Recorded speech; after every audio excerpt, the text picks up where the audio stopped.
not actually that common to find a philosophy yoga training. I think it's the subject that a lot of people are curious to study more about, but don't always find the opportunity to really engage with it. It's something that comes along sort of as part of a bundled process of getting your 200-hour training. And that usually creates more questions than it answers. So I think the distinctive thing about what we're offering here is a chance to get things clear and at the same time to go quite deep. So it can be seen in two different ways. It's very accessible and therefore open to anybody, even if they haven't really dived deep into teacher training. But at the same time, if people have already got a good foundation in some of the main ideas of yoga philosophy, it's a chance to get clearer about how we engage with philosophy. Because it's not the same thing as knowing what's in all the old texts. The real process of yoga philosophy is thinking about how it relates to our practice, but even more importantly, I think, to our lives. And seeing how to put philosophy into practice is something that is definitely not widely offered. And we're really giving teachers a chance to ask themselves difficult questions, but also to be supported in exploring those things together, to have a forum to come together and talk. So there is some pre-recorded content, but the main part of the training is coming together for 4 live streams to talk it all through, do some preparation, come along and try and clarify what yoga means for each of us and how we engage with some of the older ideas in moving forwards as teachers in the 21st century.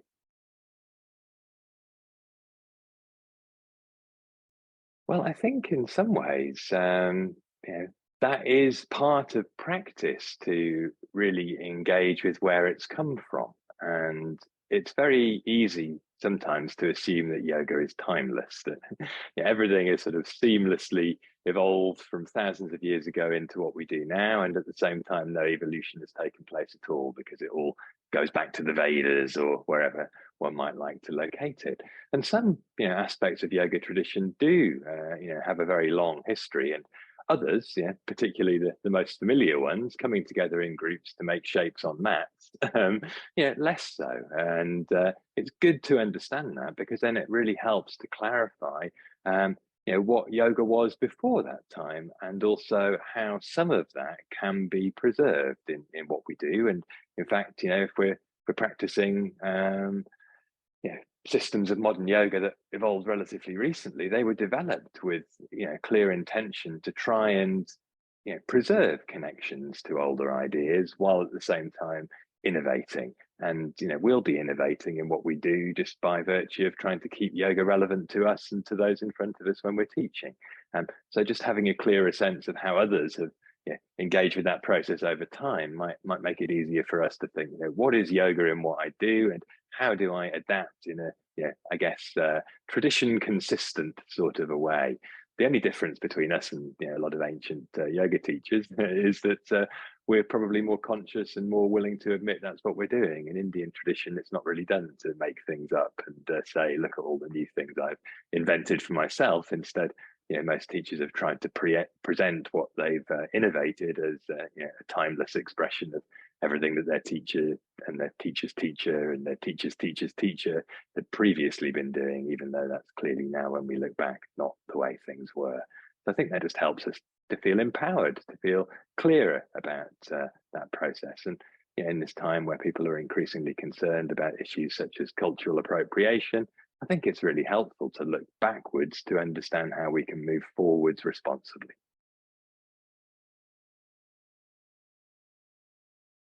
I think the most difficult thing as a teacher is thinking about how to teach philosophy. And it's a question that a lot of teachers have. How do I try to bring some of this wisdom into a short, regular drop-in class format? And I would say teaching philosophy is in some ways its own thing, but becoming clearer about some of the aspects of philosophy that inspire us makes it easier, I think, to start to explore them in all of their complexity, but really distill them down to their essence, so that a few words here and there can be very clearly aligned with a well-established perspective on what yoga means. And then over the course of time, students will really get grounded in understanding that. When it's a bit more picking a quote from here and there, it's a little less easy, I think, to, as a student, feel like you're getting a consistent message. It's otherwise this confusing web of, all the ideas about yoga. And so, I think part of what we're going to try and do is to be clear about, at least one or two things that are very clearly speaking to us, and then be better equipped to speak those ourselves in our own words.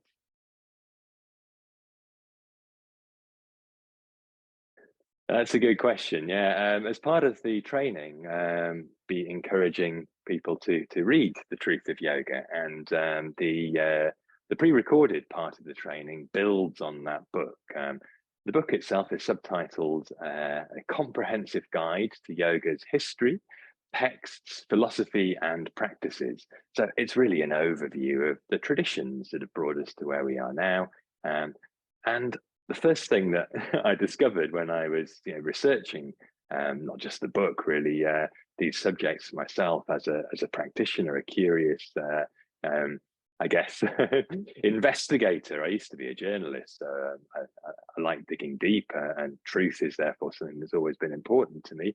I found that a lot of the stories I was being told by my teachers were a little bit misleading, not least that some of the practices we were doing were very ancient when they actually weren't.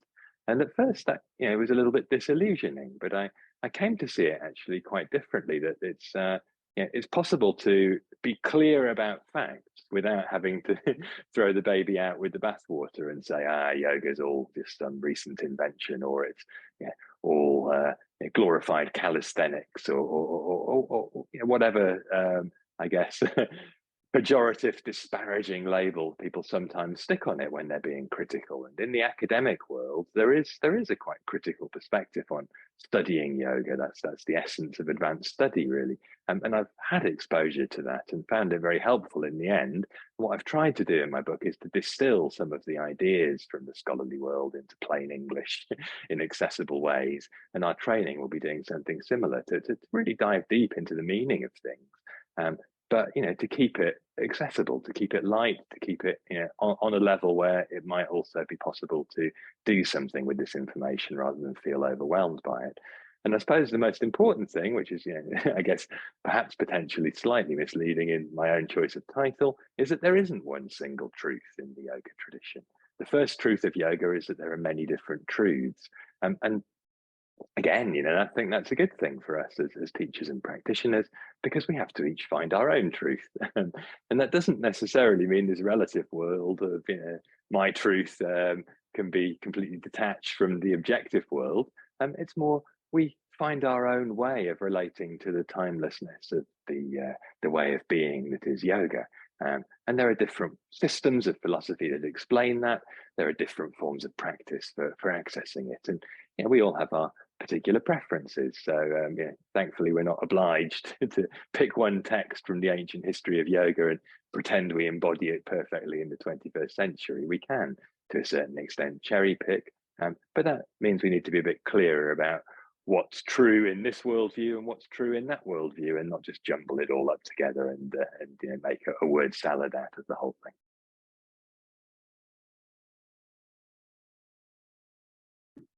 Well, I suppose having written the book called "The Truth of Yoga," I've got some idea that there's quite a bit of perhaps less than truthful information out there in the yoga world, and one can find misrepresentation wherever one looks in life. So not really trying to point the finger at anybody, or definitely not trying to be the yoga police. But I do think that there's still, even now, despite a lot of the recent research has become better known, some misconceptions about what's new and what's old in the world of yoga. So that's the first thing, just understanding a bit better the historical evolution of what we do. Put very simply, it's that for most of the history of yoga, the practice was to meditate. And now we've got many more ways into a meditative state, and they're a bit different. So the challenge is to try and keep some of that meditative orientation alive, rather than just turning it into feeling good in our bodies. So I think there's this first foundational thing: yoga and meditation aren't different things.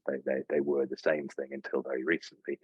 And the second thing, I guess, relates to what we've been discussing in terms of broader philosophy, the idea that there are different systems, there are different approaches to truth, there are different practices. And in the modern world, everybody just mixes things together as if it's all the same thing. So to sum up most clearly what I would call a popular misconception, everyone says yoga means union. It comes from Patanjali, and it's all about subtle body and chakras. And those are three completely separate things that come from different aspects of yoga tradition. Of course, they can be combined in one's own practice, but they speak about different orientations to practice, I think. And it's helpful to see how they differ before we stick them all together in one package. So that's the kind of thing we'll be clarifying on the course. And again, not to really say anybody's got something wrong, it's more just to be clearer about why we're prioritizing certain information over other approaches. And in the end, the simplest thing to say about Patanjali and union is that he says union is the problem. And there's a different approach to yoga in his Yoga Sutras to becoming clear. And that's to turn away from all the things that are misleading and causing suffering, and instead to rest in the timeless state that is free of all of that. And it's just a different perspective, but definitely is not about bringing everything together into oneness. And we don't need to make all of the yoga things fit together into oneness to be able to appreciate them and to align ourselves, I guess, authentically with yoga tradition, because in the end, authenticity is a personal question, really. We need to have our own inquiry into these things. But that gets easier when we know sort of which path we're most drawn towards, rather than trying to go in three different directions at once. Great, that's been incredibly helpful and interesting. Thank you so much, Daniel. Welcome. Really looking forward to getting started. So if any of this has piqued your curiosity, please do join us. It'll be a pleasure to get together and chat. Yeah, so the course will run in January and there'll be more information below. Thank you so much. Thank you.